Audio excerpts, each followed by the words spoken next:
Hello, everybody. Dumelang. Welcome from wherever you are tuning in from, all over the world, wherever you are in this moment.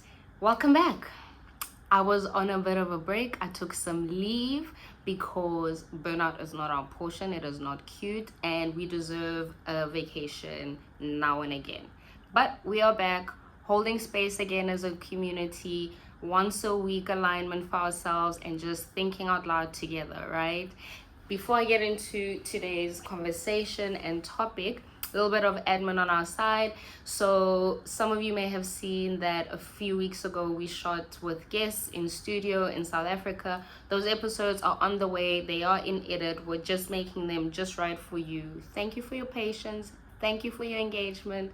Thank you for subscribing. Let's grow the community. Share. And those of you guys who haven't subscribed yet because you're so busy, the button at the bottom. Anyway, let's get into today's topic, which is Bali adventures, lessons, and takeaways. Some of you would have seen on my socials on Instagram, on my leave and vacation, I went to Bali. So just a little bit of context how this Bali trip came to be. My best friend and I have been meaning to go to Bali.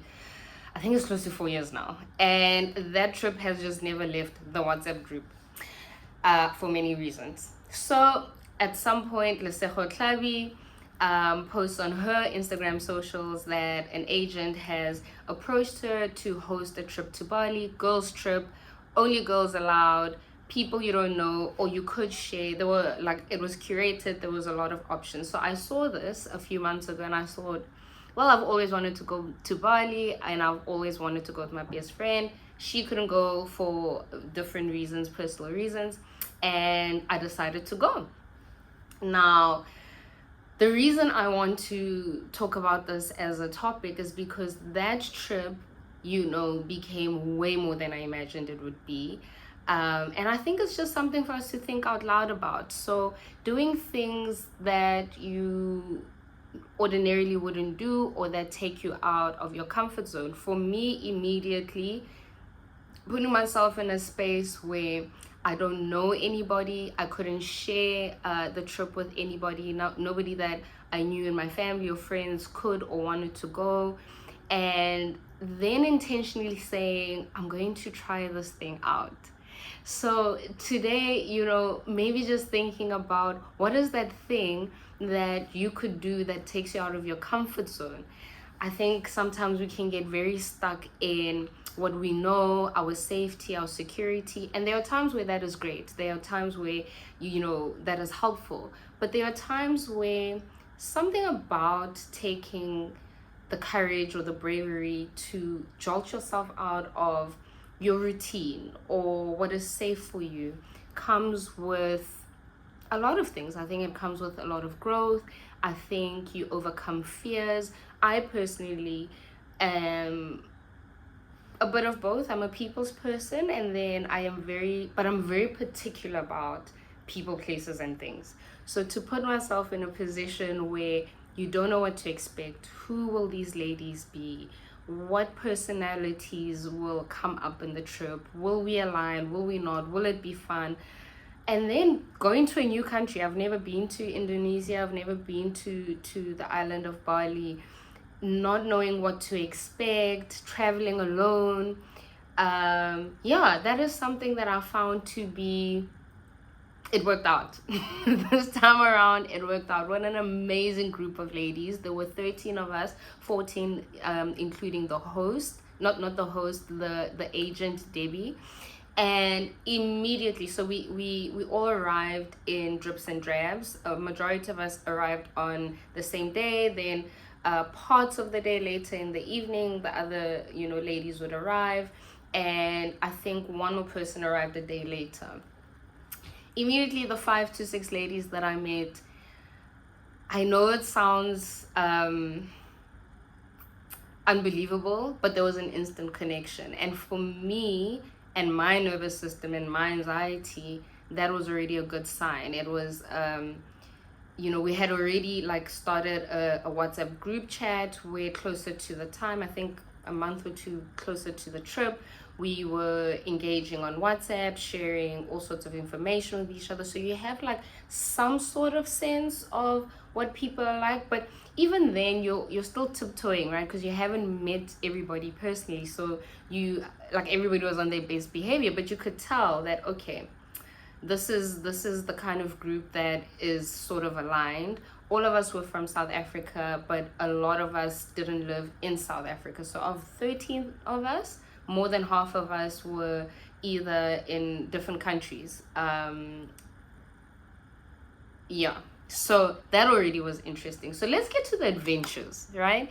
There were the whole thing. We were there for 8 days, 7 nights, 8 days. The whole thing was an adventure. I think when you put yourself in a position to go on a trip with people you don't know, that in itself is already an adventure.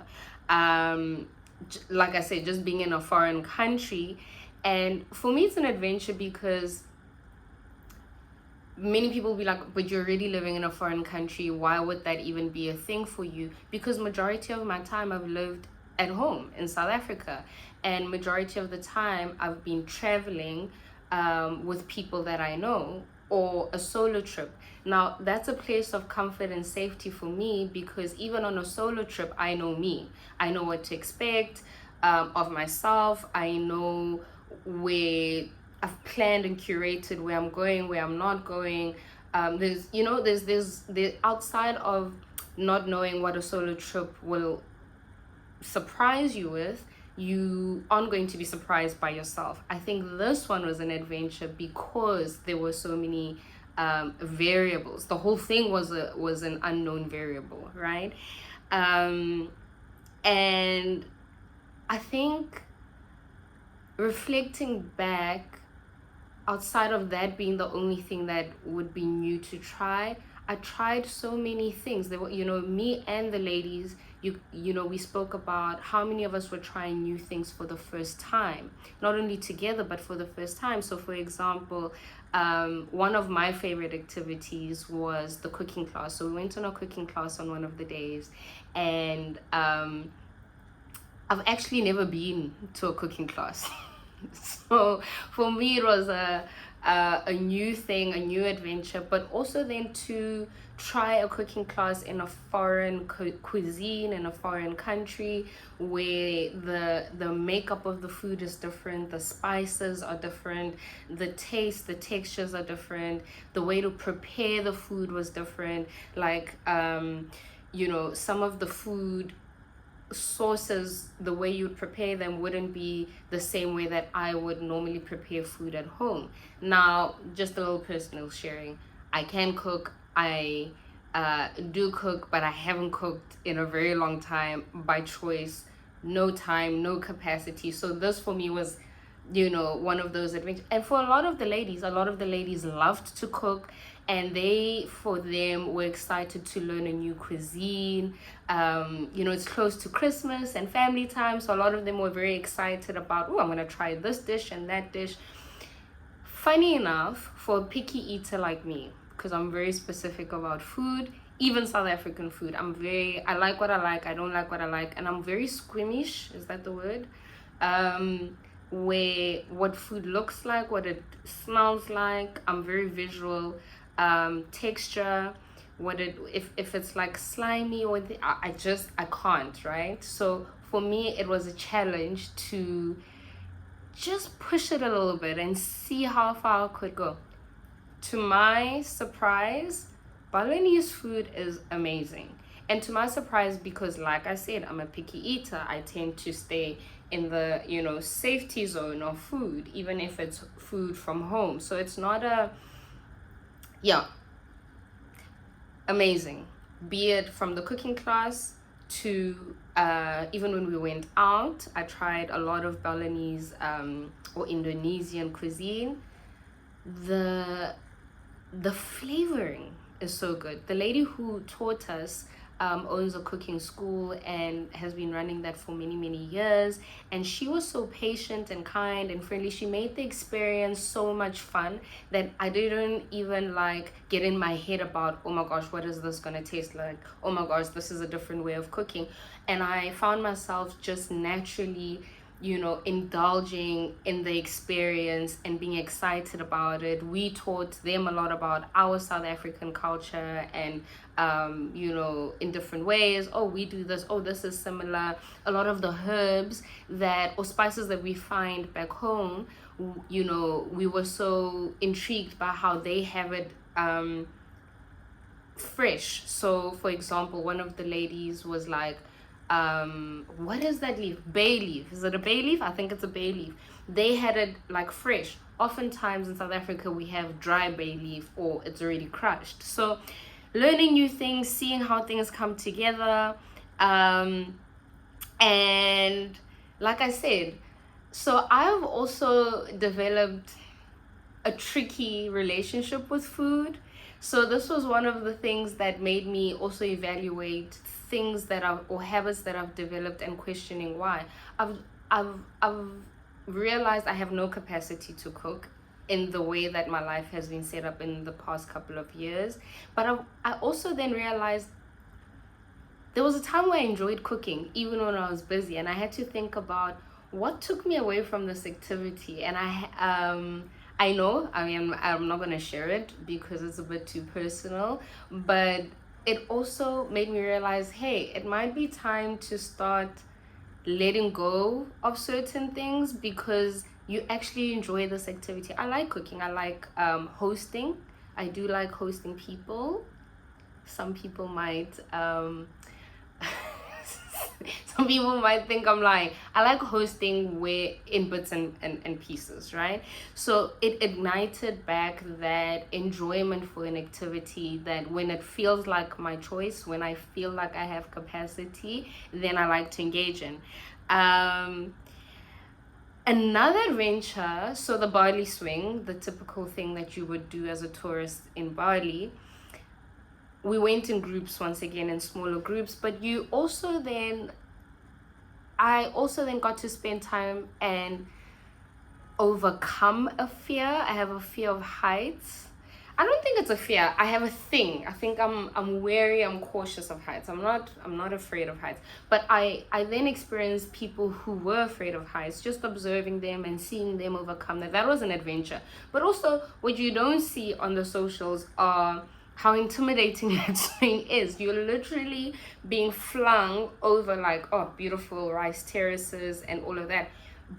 But it's quite a thing, right? And I think I also came to appreciate and respect models, creatives, photographers. Like, it's a whole, by the end of I think it took about like 3 hours or 3.5 hours. It was about an hour each, different swings. How much work goes into that? But it was so much fun. I think it engaged a part of a creative sense of self that, once again, because life happens, you're always busy doing other things, you're always focusing on other things. Yes, we take selfies or whatever, but how many of us can say you went when last did you go on a photo shoot? Have you been on a photo shoot? That is just dedicated to you. You know what was fun about that and doing it with strangers? So there were three of us, and 2 of the ladies were from the trip, excluding like crew, right? How supportive we were of each other, how immediately with the ladies we were like the cheerleaders in the background, affirmations, and immediately you could see self-esteem and confidence being ignited or built in each one of us. Not saying that we got there without self-esteem or confidence, but there's something about having females and women cheerleaders. We all left there feeling good. When the other groups went, there was such great feedback about that experience particularly, and just being made to feel positive about yourself. It wasn't only about physical attributes. For me, I think it was just a whole positive experience. So that was one of the adventures. Another one that I enjoyed was snorkeling. So I've snorkeled before. A water baby. I love it. I love the fishies. I love the whole thing. But there's always something about a body of water that is infinite for me, that gets very reflective. On that boat, well, that day I wasn't feeling well, but whilst there, I had moments of reflection about how every time I brave out or take the courage to go in a body of water or on a body of water, I don't know how, yeah, you get what I mean. It's such an unknown. The deep sea, what is in there, beautiful. When the water is so blue, it's so frightening for me. Like, it's always a moment of curiosity. So the adventure for me was, hey, here's another opportunity to be curious. Of course, you see the fish, you deep dive, you take photos, it's all of that. But I think I remembered again about myself that I am an adventurous person. I do things that are erring on the edge of danger. You don't know. I mean, yes, I don't know about you, but I'm that person that's always like paranoid. Like, are you sure that there aren't sharks? And people, educated me about, no, because the current moves this way, because of the temperature of the water, there won't be this and there won't be that. Fam, water is water. The unknown is unknown. I don't watch scary movies for a reason. I believe that those things are true.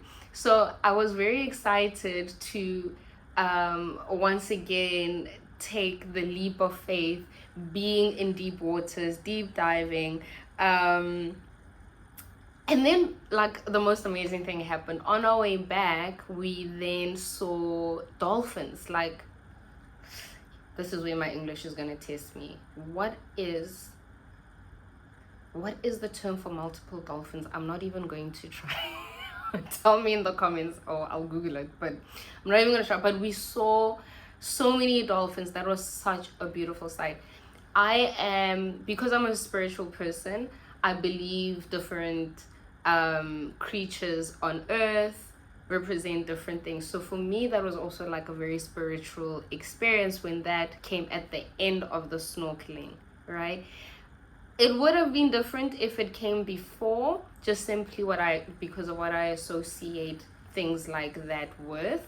And it gave me certain states of feelings, being, and confirmation. So I suppose, in conclusion of adventures, when it comes to traveling or adventurous things, you do it thinking you're gonna get something out of it, and you end up getting something else, because that's the thing about an adventure, right? You never know what you don't know. You never know what's gonna come.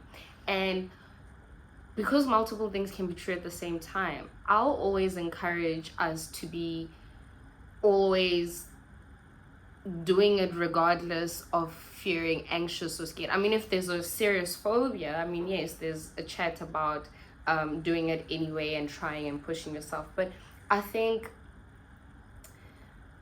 I can get stuck on this couch. I can get comfortable with just not putting myself in places that or activities that I've done before. But I think doing snorkeling in garden route versus doing snorkeling in Bali is a whole type of different adventure, right? And I think a lot of us learned a lot of lessons from this trip, as we all would engage in conversation and chats and reflection. The lessons I took away, the things I found adventurous, the things that stayed with me would be different for the ladies. But for me, one of the lessons that I took away is that, contrary to popular belief, there's safety in numbers, and numbers specifically of Black women. Yes, I'm going there.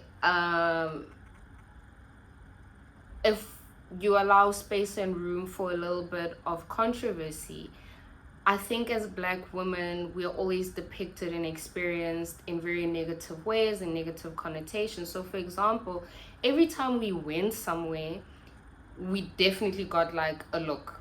We don't know what the look is, but when you are a person or come from a group of people that often are depicted or experienced in negative ways, you can tell the look, right? This is not only specific to being a black woman, but I think we have particular kinds of experiences that we can resonate with. And there was something about, because I've done solo travel before, I've done, travel with family and friends in smaller groups, you can get nervous about when that look comes, and not knowing if you're all going to be a place of safety for each other. And we were.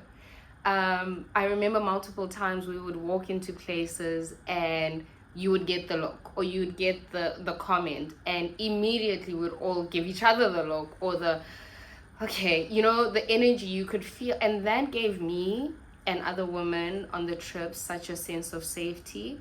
And I say contrary to popular belief, because one of the things that we did reflect on the trip is how well balanced the group of ladies we were. There were so many of us with different personalities, yet not a single argument, not a single fight, whilst we disagreed and debated about a lot of important things.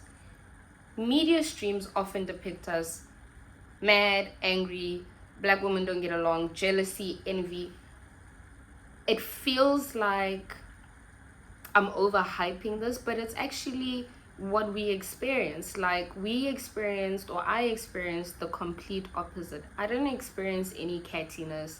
I didn't experience feeling isolated or alone. I didn't experience that there wasn't even a single person that was my person. In fact, there isn't anybody on that trip, including the host, who was not black, by the way. She was a white lady.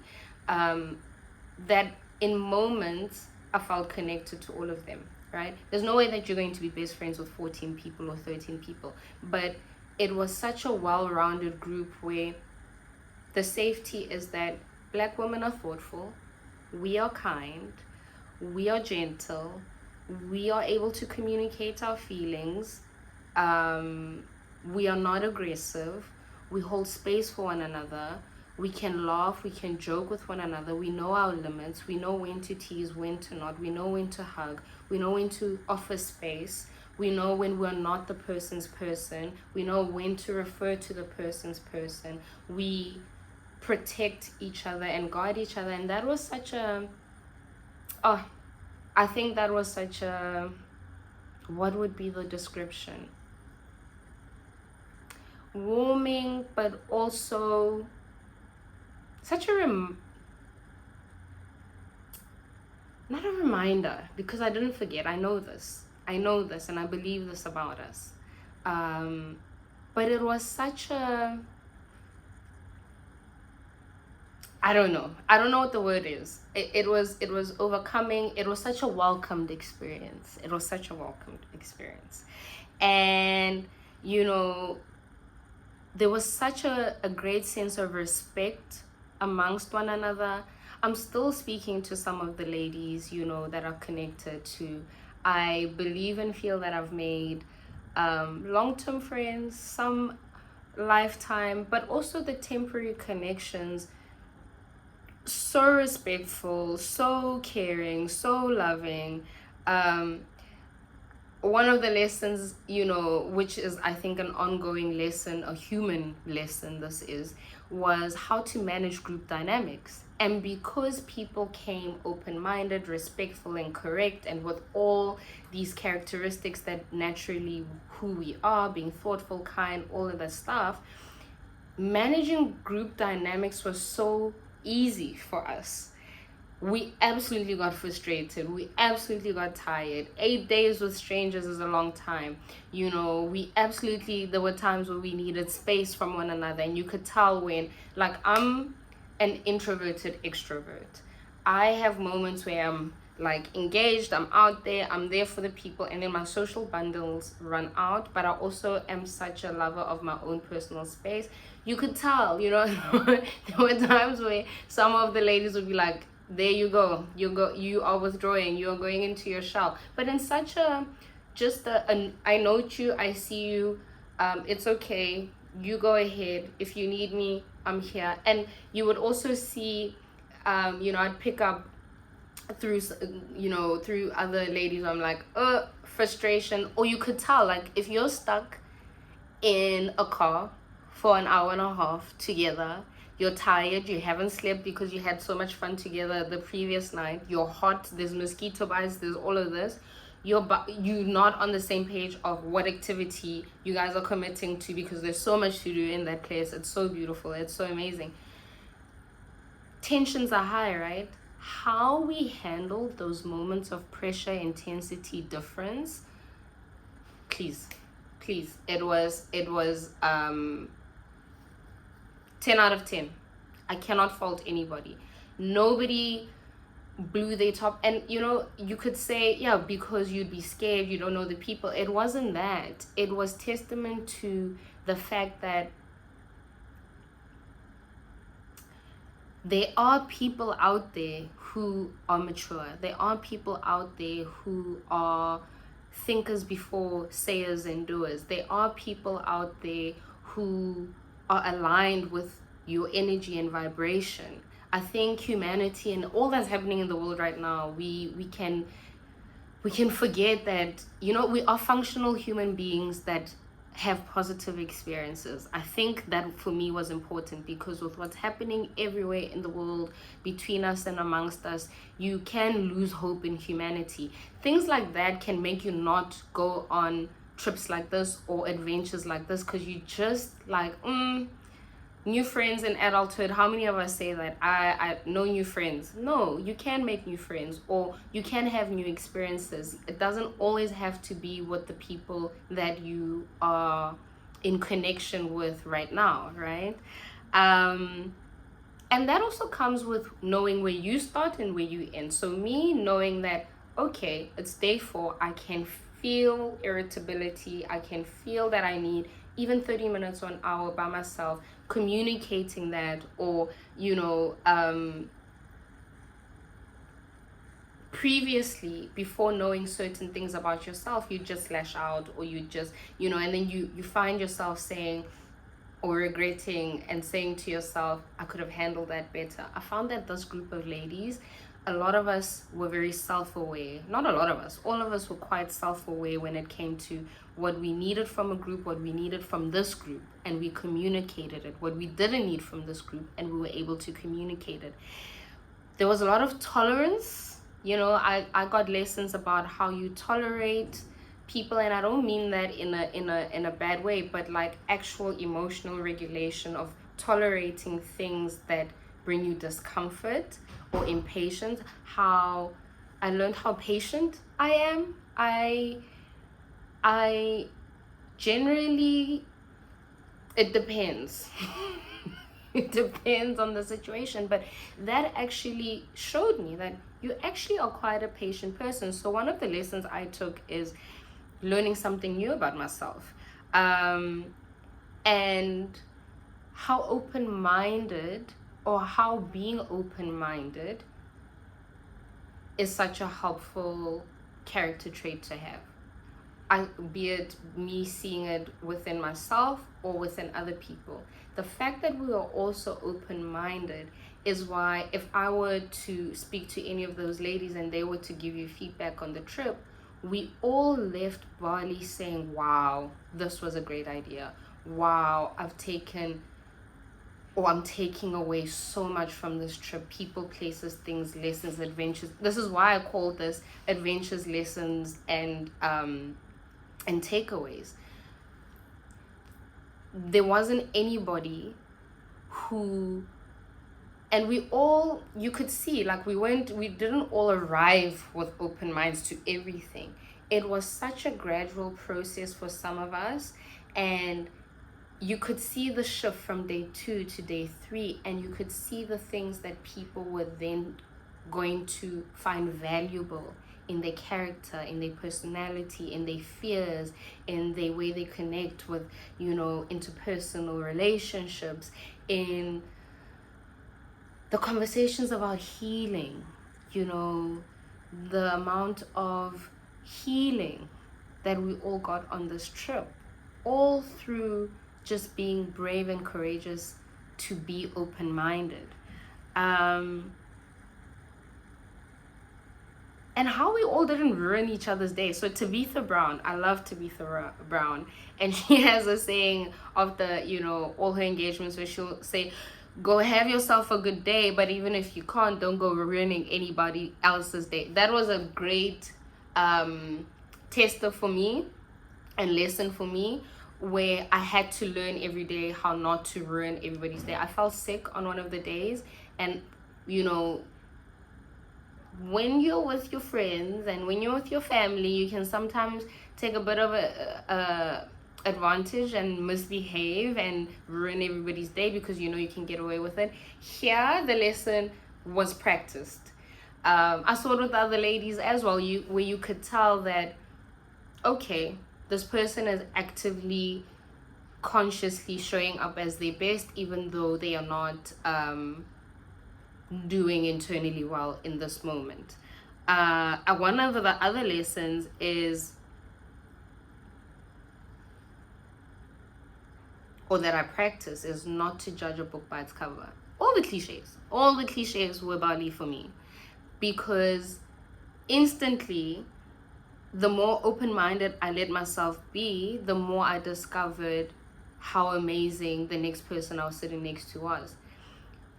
Because of anxiety, a lot of us spoke about being closed-minded maybe in the first night or so, and when we then had a conscious conversation with ourselves to be open-minded, we all got to a deeper level with certain individuals. I got to find out and learn so much. I had like business talks with women who are running their businesses, and I mean multiple businesses. These are 33-year-olds, 35-year-olds, and had I been closed-minded, they wouldn't have felt the need or the safety to communicate certain things. And they were just talking, but I took away so many things, right? This podcast is a business that I'm trying to learn, and whilst they're in different industries, I took away gems and takeaways. Business aside,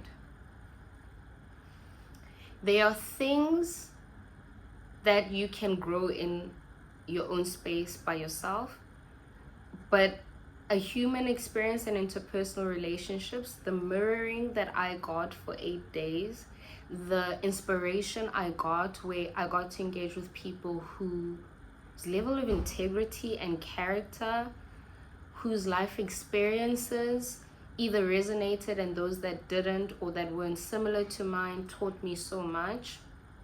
Amazing. Absolutely amazing. And so I had a little conversation with my little part of me, Judge Judy tendency sometimes, or the part that pops up, where I was like, I called myself out, I held myself accountable, and I also experienced and witnessed that being given to me, where some people initially had certain maybe perceptions of me, and they didn't realize this, but how they spoke to me, how they treated me, how they engaged with me shifted over time. And that was for me confirmation of, okay, you're becoming a bit more open-minded. We're all now starting to give each other the benefit of the doubt. I think that was such an important lesson. And also accepting a no thank you, like not a horrible no thank you, but I think there's always something in group dynamics where if some people are people pleasers, or you want to be accepted, or because you came on this trip because you were feeling lonely, or whatever we all came for this trip for, right? Or who we are on the trip, it can feel rejecting when you don't connect with everyone, or it can feel rejecting when you don't connect with the person you initially wanted to connect with. A no thank you is okay, right? I said a lot of no thank yous to certain people, certain energies at certain points, and I was the person and the energy that people said no thank you to. And experiencing that in a healthy space, in a healthy way, for me, absolute gem, absolute lesson of it can happen, because sometimes some of us can have experiences where certain things like that, and this is why group dynamics can be tricky, don't happen in a thoughtful, mindful way. And for me, at least, I most times experience that in a positive way, because they also, there's also power in a no thank you. You are not for everyone. You are not meant to be. Okay? That's exhausting. That is all sorts of things on the extreme side of not healthy if you want to be. And then the takeaways.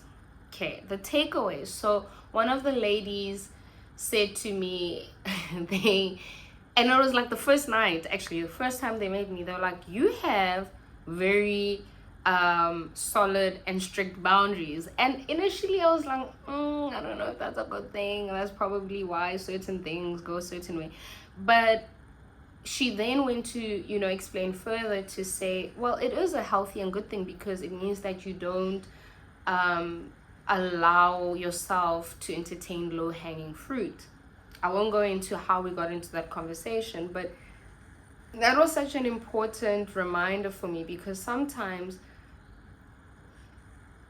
you can take how you're perceived by other people as a negative thing, but because it was communicated in such a well-meaning way, it was able to restructure for me the very thing of who I've always been. I am very boundaried, I am very structured, but it doesn't necessarily have to be this horrible thing, right? And then we had a PJ party, a pajama party. I think it was the second last day of the trip, and oh, what an amazing time.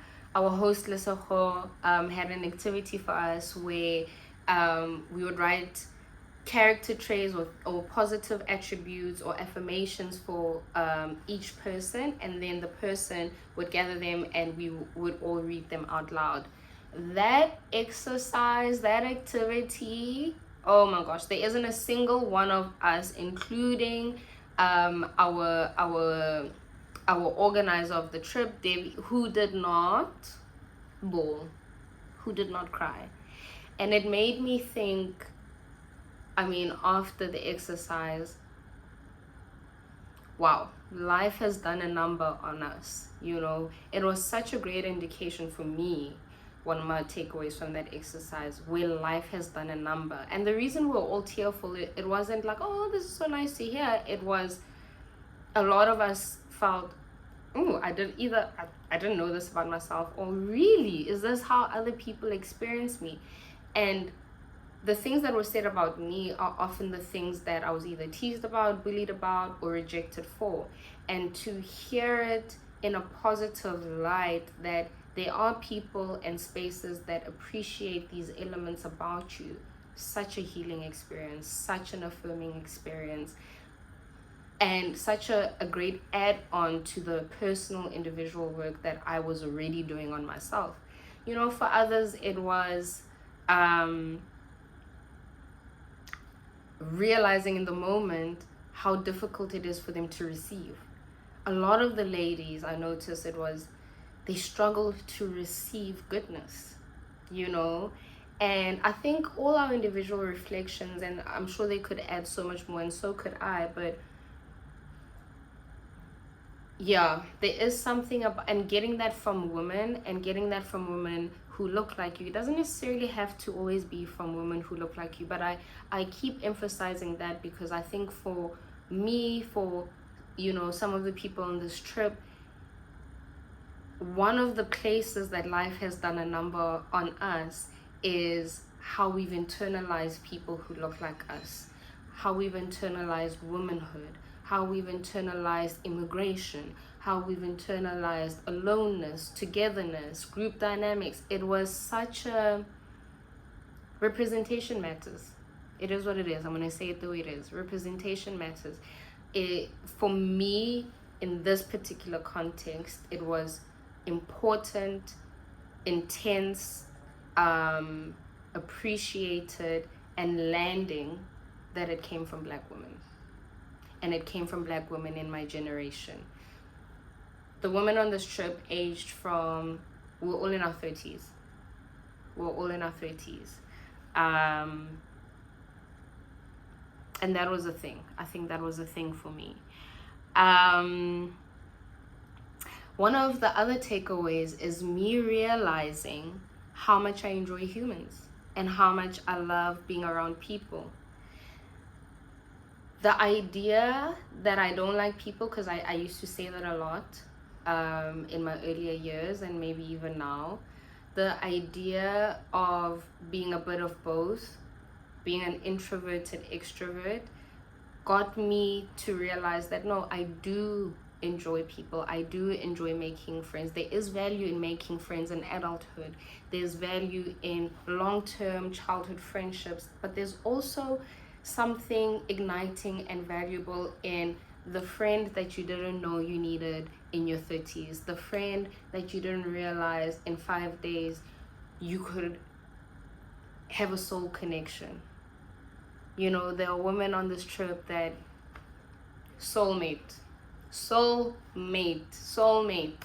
you know. And it wasn't a time thing, it was a quality and value thing.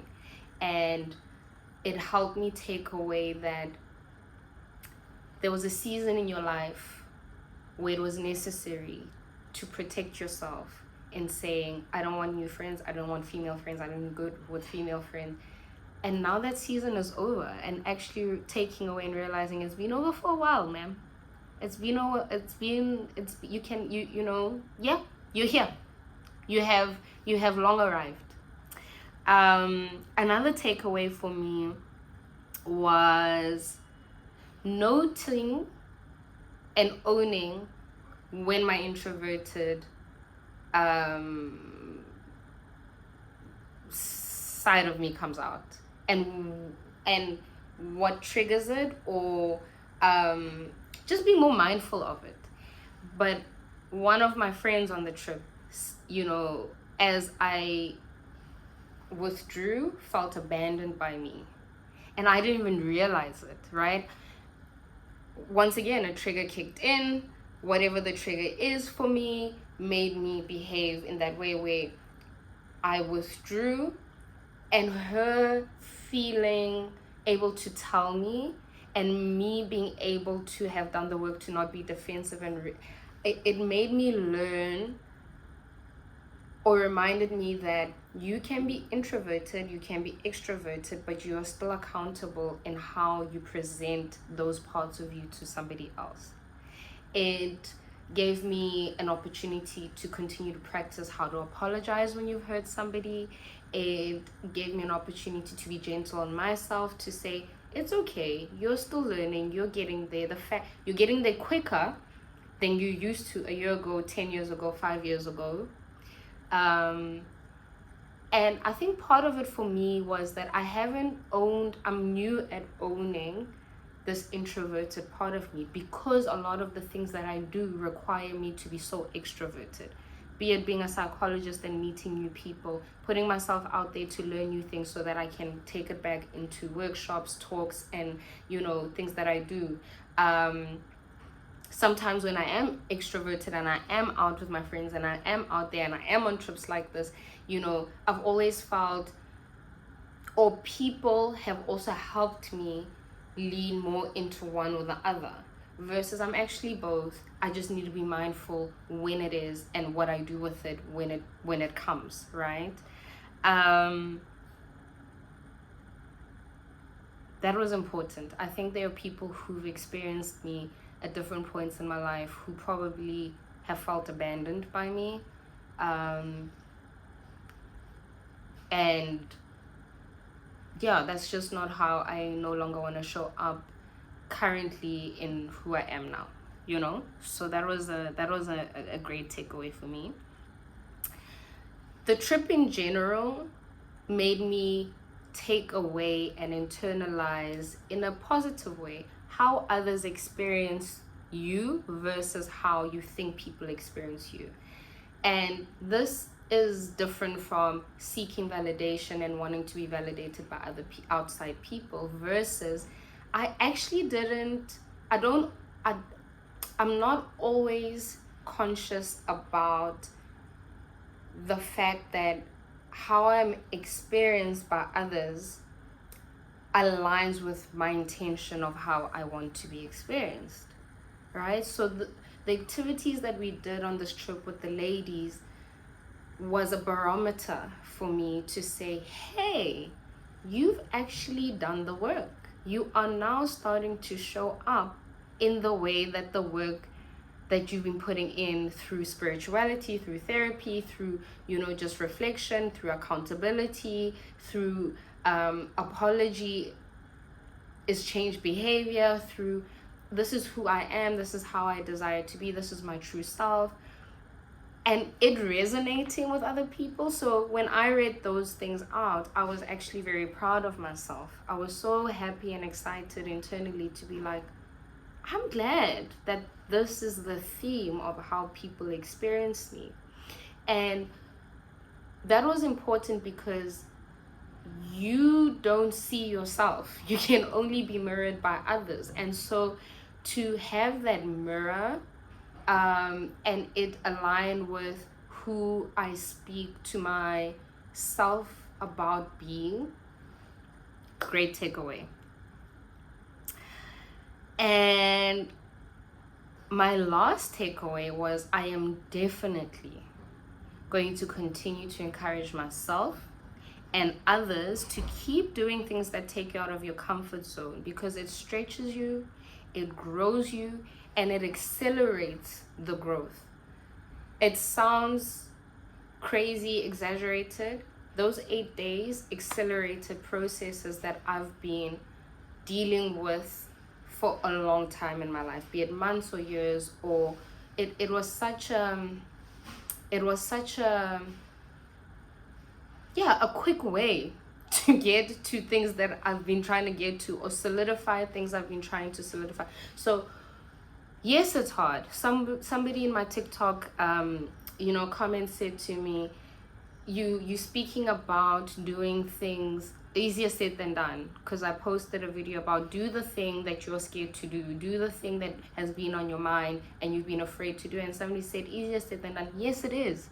But why would something that is going to be solid in you and bring such great value in you not be challenging, right? Why would it be easy to break a pattern? How does a pattern form in the first place? And it takes but one trip. So this trip could have gone all the way left.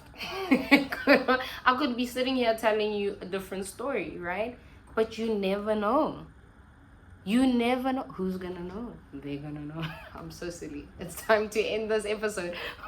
Clearly, but yeah, I think, and my last takeaway is doing things that are adventurous like this connects you more. It's one of the ways that connects you more to your true self, because I know what is for me from this trip. I know what is not for me from this trip. I confirmed things that maybe I needed confirmation for. I learned new things. I'm energized in my true sense of self in this season of my life in a different way than I was before I went on the trip. So as we are all seeking to connect to our true selves, our sense of selves, who we are, what makes us happy, what doesn't, what fulfills us, what energizes us, it takes doing things like this, right? So yeah, that was Bali in 40 minutes. There's more to Bali in Indonesia. I will be going back. I'm definitely going back with my best friend. We're leaving that WhatsApp group chat. I'm definitely going back one day with my partner. I am definitely going back by myself. It is such a beautiful, I cannot even imagine how, like, I don't know how to describe it. So I'm just gonna leave it at go to Bali. Go to Bali. If you've been, go back. Go experience it in a different way that you have. Do things that take you out of your comfort zone. Shake things up a little bit. See what you find. Everything is a lesson. here in this community, we advocate for take the posture of forever student, forever learning. You don't lose. You don't lose anything, even from a negative experience. I'm going to tune into my 5 senses. That noise is annoying. I'm going to tune into my 5 senses and center myself and ground myself. And I'm going to think out loud with you for 30 seconds. And think Bali. When I think Bali, what comes up for me?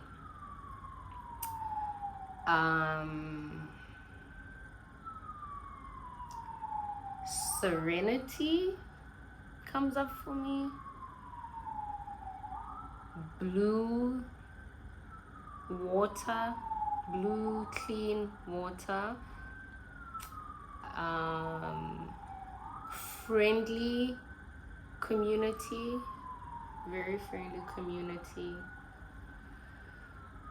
A sense of community and belonging, and a sense of being welcomed. A sense of being welcomed, not only by Indonesian people, but by the group of ladies that I went on this trip with.